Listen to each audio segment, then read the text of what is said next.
I guess they really want him to get ready. He's been in there for like 38 minutes, 40 minutes, something like that. I stopped filming. I got tired of holding the camera up.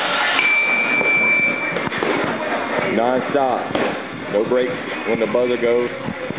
They might take one this time though. Got 30 seconds left in this round. Probably about 30 minutes of it.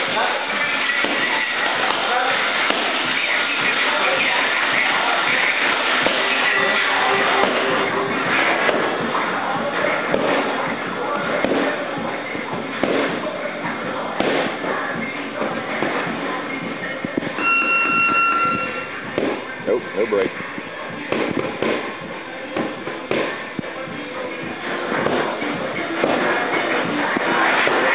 I figure if he can go about 10 rounds doing this, then he can make his 3 rounds this weekend. So I help coach. This is going to be one of his new coaches right here. And then Al Seeger is his other coach. Al Seeger held 3 different belts, professional fighter.